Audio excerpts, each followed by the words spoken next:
Welcome back to Snapper Rocks here at stop 1 on the Samsung Galaxy Championship Tour for the women, the Roxy Pro, with Heat 3 of Round 4 now getting underway. And a good start to the year for Sage Erickson out there in the red jersey, the Californian, up against Keely Andrew, a CT rookie, a full-timer this year. We saw Keely a couple of times last season as an alternate, surfing in select CT events. She made a quarterfinal in Brazil. With 25.5 minutes to go, it's Keely holding on to priority. And she has an interesting story, Keely, a fierce competitor, a state cricketer and footballer, and at 21 years of age is now on the championship tour. Came late to professional surfing, but as you can see, is right at home in the lineup here at Snapper Rocks. And she kicks out, so just a short wave there. Keely actually deferred a university degree in sports psychology to follow her dream to become a professional surfer. So a little bit of interesting information there for you. And with conditions, you most likely will be surfing a quarterfinal today, and you're up against Chris Moore. Your thoughts on that? Try to do what I just did, you know, get on the better waves and just have a good time. Quarters is a good result, and you know, Chris is a strong surfer, so gonna relax, stay balanced, and you know, go out there and strengthen up and try to top that last heat. Well, job well done in that one. Fun to watch you surfing. Thanks. There you have it. She's into the quarters. And surfing so well. Thank you, Pete. As we see Sage Erickson up now on her second wave. Her first wave was just a throwaway, 1.87. She gets a better finish there. Sage, she's got a bit of an injury, free surfing injury she's carrying into this heat. Had her board just chop her in the elbow on her left arm just yesterday. Won't have too much of an effect once she gets to her feet, but maybe just a little slower than what she'd normally be getting up and also paddling. From her own surfboard or? From her own surfboard. Okay. Yeah, you're right. That's a good injury to have in terms of competing out here. The worst is ankles, knees. Those are the ones that really hinder your surfing. And let's see Sage wrap into that smooth cutbacks. Smooth cutback that she's been practicing over there in Santa Barbara. But she really wants this wave to stand up tall so that she can tag the lip, come in at 12 o'clock, maybe release the fins. That's what really gets the judges off their chair. So just a warm-up wave pretty much for Sage. Definitely seeing increased speed from Erickson in 2016. Well, also there's the fact that your seating will improve, and there's lesser chance if you're having shockers in the first events that you'll be coming up against the likes of Stephanie Gilmore, Courtney Collog, Sally Fitzgibbons in those early round heats. And those surfers are so hard to overcome, as we know, as Sage takes a fall trying to drive around that section. Just over 19 minutes to go here. We'll have a look at this. A nice looking wave approaching the lineup here. Keely Andrew is going to utilise priority, the 21-year-old CT rookie. Looking at this wave, let's see if she sticks with it. No turns done just yet. Just waiting to see if this thing stands up on the inside. It's not looking fantastic, but there's a pretty nice little turn on a piece of flat water. Keely sticking with it. She's going to just try and put something on the board here to narrow the lead that Sage has established. And there's a strong finish.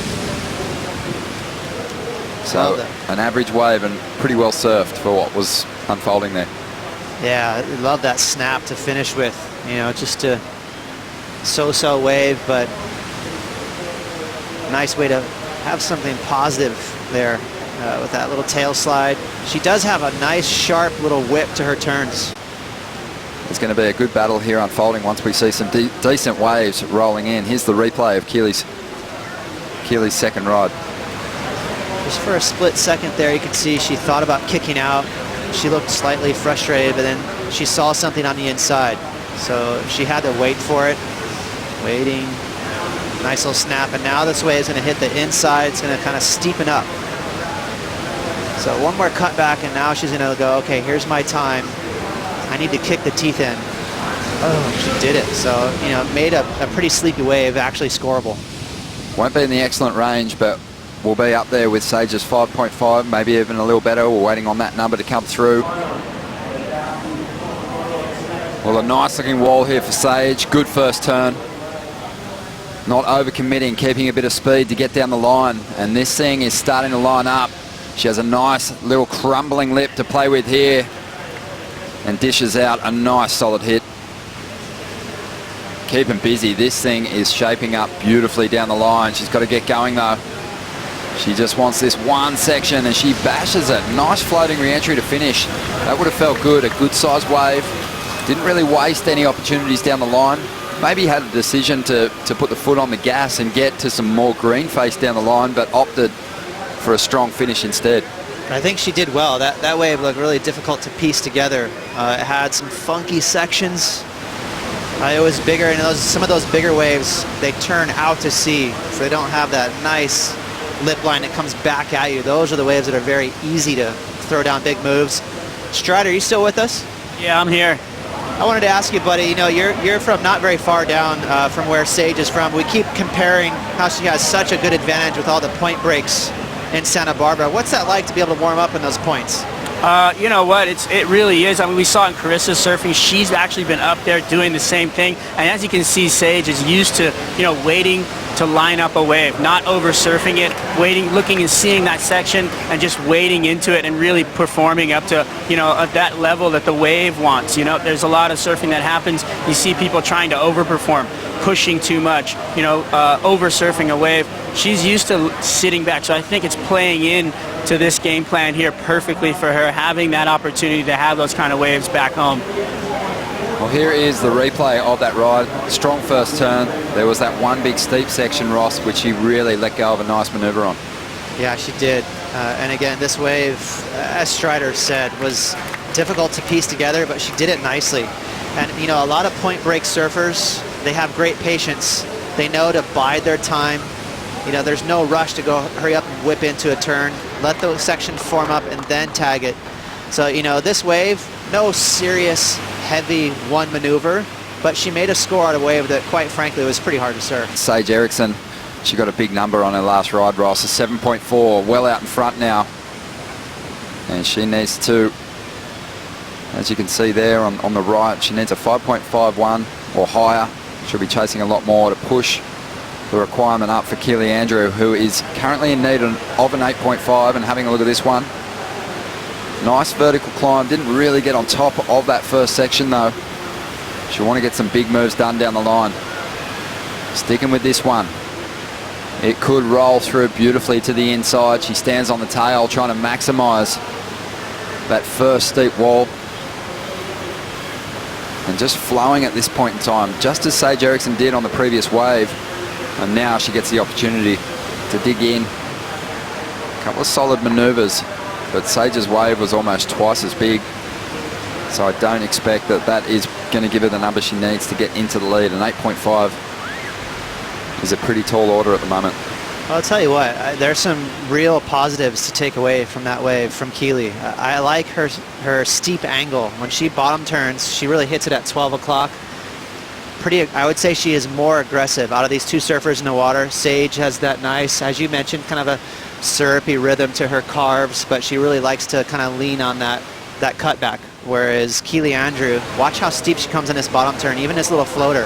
That was high risk, so easy to catch a rail and fall in that whitewash. Very unpredictable, so that was a lot of risk and commitment. Little snap here, but again, watch when she cuts a bottom turn after these cutbacks. She creates a very exciting angle. She hits it at 12 o'clock. Even this little off the lip right here. Boom. Very crisp. Another cutback, but she's going to get one more opportunity. Again, watch the bottom turn. Nice slice, and there it is. Boom. 12 o'clock again. So to me, that's just kind of refreshing. It's a different line and a little more risk. But another young surfer that's just finishing up a really solid junior career and start to attack some QSs is Kai Hing on the men's side. So can't wait to see his rise up the ranks as we see Keely now taking off, surfing with a lot of speed. Ross Williams recognizing those steep angles. A bit more aggressive than Sage Erickson out there at the moment, but just mistimes that climb. And that might just be that little difference that's working in Sage's favour at the moment. Just a little less inclined to go for those in-between moves and just waiting for the big hits. Whereas Keely looking a little bit more busy, trying to keep her board moving, and as a result, drops a rail. And it's always going to come back to Sage's 7.4. Her wave was a lot bigger, so anything Keely does on these smaller waves has to count. There it is. So that's that pesky whitewash climb. She pulled one on the outside in her last wave. Those things are so difficult to pull off because it's unpredictable running.